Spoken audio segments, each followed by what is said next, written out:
John chapter 9 is really just one story, and I think by my count it's the eighth miracle that's going to be described in the Gospel of John. I mean, if you count the walking on water, where it says that the moment he got on the boat, immediately they were on the other side of the sea, which suggests that he really wasn't walking on water at all. He was um, standing in the water. So this miracle, Jesus saw a man blind from birth. The disciples asked him, Rabbi, who sinned, this man or his parents, that he was born blind? Now, it would be appropriate to object to the whole premise of this question. Um, this is not how, this is generally not how blindness works. There's no sin. Sins generally don't cause blindness. It's it's just an accident of birth, and it's not a, I don't know, maybe you're thinking that God is punishing you for something. But here, the idea is that neither this man nor his parents sinned, but this happened so that the works of God might be displayed in him. And so this is the idea that here is a man who has suffered from blindness from birth, just so Jesus could come along this day to show the works of God, which is also kind of a a rather petty view of what God is, I think. To say that this man has suffered his entire life just so Jesus could come along and prove that he has, just so that Jesus could come along and show some kind of miracle, do some kind of magic trick. As long as it is day, we must do the work of him who sent me. Night is coming when no one can work. So this is kind of a continuation of his little riddle fun in the last chapter when he was being fire, because he's saying, while I am in the world, I am the light of the world. Of course, if you've got light, it doesn't matter whether it's day or night. If you've got some fire, you can see what you're doing and you can do some work. Okay, so Verse 6, after saying this, he spit on the ground, made some mud with the saliva, and he put it on the man's eyes. So this is kind of an interesting literary device. He's spitting and he's rubbing mud in the eyes of the guy. He's makes me question. I'm just Googling randomly. Here's a quote, something from idiomation.wordpress.com. Have you ever watched a movie and heard the expression, here's mud in your eye? It sounds awful, but it's actually an interesting way of wishing success or happiness to someone who is drinking with the person making the wish. The history of the phrase is complex, confused, and disputed by a number of sources, and so Idiomation was unable to track back who first used the phrase. Well, here's a contender. When John the Baptist says, when John Gospel Jesus spits on the ground, makes some mud with saliva, and puts it on the blind man's eyes. The toast was popular with soldiers slogging through muddy trenches of World War I, but it did not originate with them. It was being bandied about in U.S. saloons as early as 1890. And here, according to Morton's list, the roots are found in the Gospel of John, where there's mention of the medicinal qualities of mud in the eye, but the toast doesn't actually appear anywhere in the New Testament. However, is there really a mention of the medicinal qualities of mud in the eye in the New Testament, or in John chapter 9? Let's look a little closer. If we look at exactly what happens, Jesus spits on the ground, makes some mud with the saliva, and puts it on the man's eyes. But then he says, go, wash in the pool of Shiloam. This word means sent. So the man went and washed and came home seeing. So one could very well argue that it was not actually Jesus' spit or the mud that healed the man, but it was in fact washing in the Pool of Shiloam, in the pool of the scent. So anyway, his neighbors who had formerly seen him begging asked, "Isn't this the same man who used to sit and beg?" Some claimed that he was. Others said, "No, he only looks like him." But he himself insisted, "I am the man." "Then how were your eyes opened?" "The man they called Jesus made some mud and put it on my eyes. He told me to go to Siloam and wash. So I went and washed, and then I could see." So he did not see until he went to Siloam and washed off the mud. And that's kind of an allegory for what we need to do with John's gospel, is realize that what John is doing is he's putting mud in our eyes. This isn't the stuff that will heal us. Nothing, or most of the stuff that's inside John's gospel is not the clean water that will heal us. Rather, John's gospel puts mud on our eyes, and we need to go, uh, to maybe Matthew, Mark, and Luke, and to actually clean that off and wash. "So, where is this man?" they asked him. "I don't know," he said. As usual, the son of the father has run off into hiding, so they can't find him. It's also notable that the blind man didn't actually see Jesus at all. He he was blind, and he might have heard his voice, but he never actually saw him. The man said, "Go and wash in the pool of Shiloam," and then the man went, washed, came home seeing. He never actually he never saw with his own eyes who told him to go wash in the Shiloam. So they brought to the Pharisees the man who had been blind. Now the day on which Jesus had made the mud and opened the man's eyes was a Sabbath, of course. Therefore the Pharisees also asked him how he had received his sight.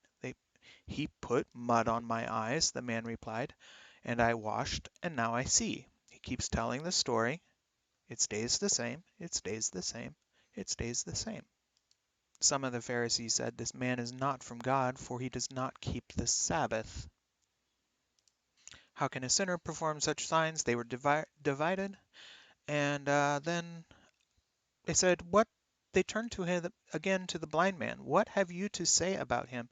It was your eyes he opened." Now this is an interesting answer, because he does not say he was a healer. He says he is a prophet.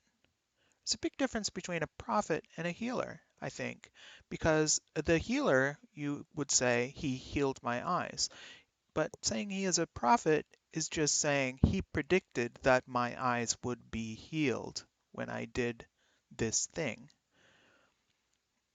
So he's not saying that the spit and the mud cured his eyes. He's saying that the man told him that his eyes would be healed when he went and washed it off in the scent. So they still did not believe that he had been blind and had received his sight until they sent for the man's parents. "Is this your son?" they asked. "Is this the only son you say was born blind? Or is this the only one you say was born blind? How is it that now he can see? We know he is our son. We know he was born blind. But how he can see now, or who opened his eyes, we don't know. Ask him. He is of age. He can speak for himself." Now John makes this interesting accusation here. His parents said this because they were afraid of the Jewish leaders. No, no, that's not true. His parents said this because that was the truth. Um, so they did not see the guy. Um, so they they do not know who opened his eyes. They don't know. Unless they were there Were they there? No, they weren't there. It doesn't say they were there. So um, this is just John making false accusations against people. But it does say that the Jewish leaders had already decided anyone who acknowledged that Jesus was the Messiah would be put out of the synagogue. And anyway, nobody's saying that he's the Messiah. They're just saying he rubbed mud and spit in my eyes and told me to go wash up. Okay. So it's weird. It's like this weird thing. A second time they summoned the man who had been blind. Give glory to God by telling the truth. They said, we know this man is a sinner. And yeah, we've been reading all this time, chapter 1, chapter 2, chapter 3. We've read 8 chapters of John, and we have established pretty well that John has been confessing all of the sins of of uh, well, he's been confessing to an awful lot of sins for Jesus. But whether he was a sinner or not, I don't know. One thing I do know, I was blind, but now I see. Then they asked him, what did he do to you? How did he open your eyes? And the answer is, he rubbed mud and spit in my eyes and told me to wash off in the sun. But he answered, I have told you already, and you did not listen. Why do you want to hear it again? Do you want to become his disciples too? And then they hurled insults at him and said, you are this fellow's disciples. We are disciples of Moses. We know that God spoke to Moses. But as for this fellow, we don't even know where he comes from. And then the man answered, now that is remarkable. You don't know where he comes from, yet he opened my eyes. Okay, that seems to go along with the story. But then he says this, we know that God does not listen to sinners. And that does not seem like an accurate statement. Um, because I think that maybe God listens to both sinners. I mean, the idea behind God is he listens to everybody's prayers, at least as far as I've been raised. But he listens to the godly person who does his will. Nobody has ever heard of opening the eyes of a man born blind, and if this man were not from God, he could do nothing. So up to this point, the blind man had not really said anything uh, like that was that went beyond the evidence at hand. Up till this point, he basically stuck to the truth that he did not really know who the man was. He just told him to rubbed mud in his eyes and then told him to wash off in the sun. But now he's gone a little bit over he's gone beyond that and said, we know that God does not listen to sinners. We really don't know that about God. God, or I mean, based on the Old Testament and the New Testament, or yeah, just based on the Old Testament, we know that God does listen to sinners, but he also listens to godly person who does his will. Um, it just and this is kind of true. If this man were not from God, he could do nothing because I mean, if God created the universe, then everybody in the universe is from God, and anybody that is not in the universe is not from God. So, okay, that's kind of straightforward. Okay, to this they replied, you were steeped in sin at birth. How dare you lecture us? And they threw him out. So they kept harassing the man until he finally said something that went against their priorities or whatever. And once he said something that went against their, so they were kind of jerks. So Jesus heard that they had thrown him out, and when they found him, he said, do you believe in the Son of Man? And I think this is like a bunch of wordplay here or something like that. Uh, Who is he, sir? The man asked. Tell me so that I may believe in him. And here he says, you have now seen him. In fact, he is the one speaking with you. This is why I say this is strange, is because he's not saying, I am the Son of Man. He's just kind of saying, he is the one speaking with you. And there are other people around, because it says some Pharisees who were there heard him. So there were other people around at this time. So uh, Jesus here saying, you have now seen him, he is the one speaking with you, he may not be referring to himself, which is kind of odd, because in most situations, um, this this this is like the only time that Jesus would refer to himself as Son of Man in John's Gospel. He calls himself Son of the Father throughout John's Gospel, and throughout Matthew, Mark, Luke, there's a lot of reference to Son of Man related to Jesus. This footnote is also interesting. John 9:39 says, some early manuscripts do not have, then the man said, and Jesus said. What would this say without that? John 9:39. That would just say, you have now seen him. In fact, he is the one speaking with you. Lord, I believe. And he worshipped him. For judgment I have come into this world, so that the blind will see, and those who see will become blind. Let's go to the Greek. Said to him, Jesus Kai, you have seen him, and the one speaking with you, he is. Said to him, Jesus both, you have seen him, and the one speaking with you, he is. I'm thinking this kind of resembles maybe Jesus Kai, both. We may have a situation where both Jesus Barabbas and from uh, Jesus from Bethlehem is around in this story. The blind man says, and he was saying, I believe, Lord, and he worshipped him. And Jesus, Kai said, Jesus for judgment. Kai said, Jesus for judgment, I into the world this came, that those not seeing may see, and those seeing blind may become.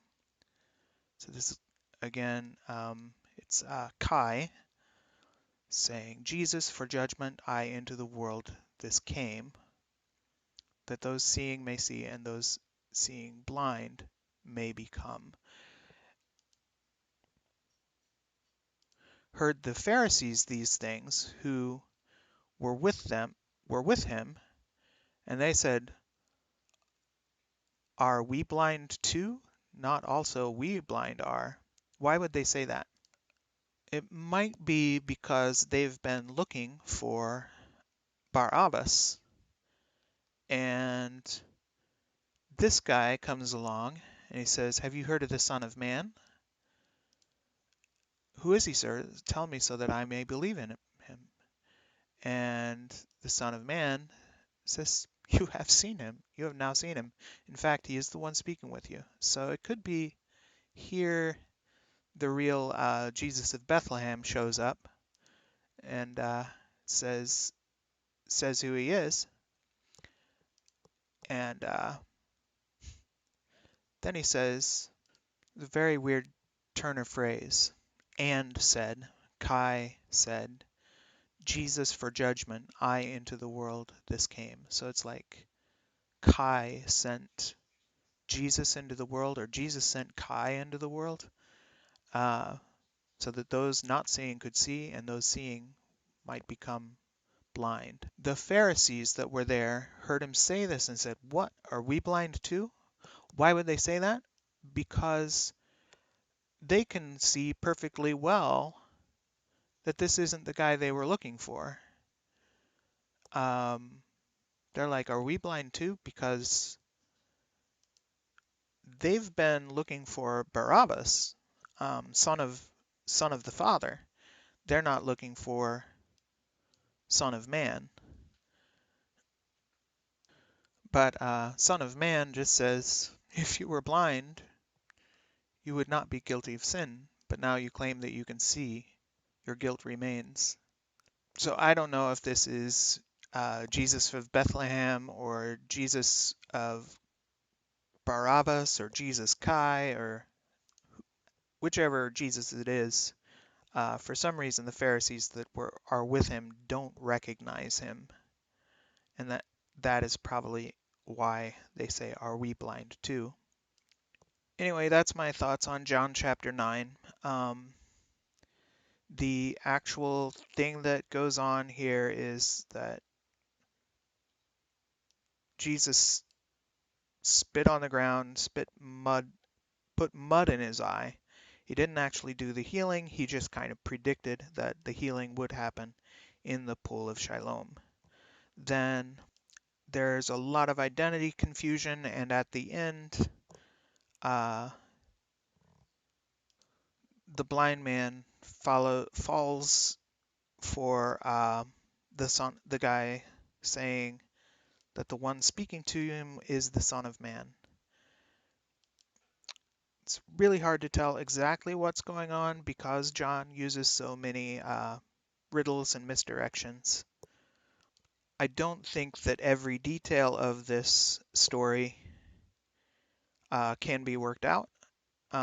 So I'm not going to be able to claim to see exactly, but I think that I can at least say that I can't tell what's like every detail of what's going on in this story because it's clear that John is rubbing mud in our eyes.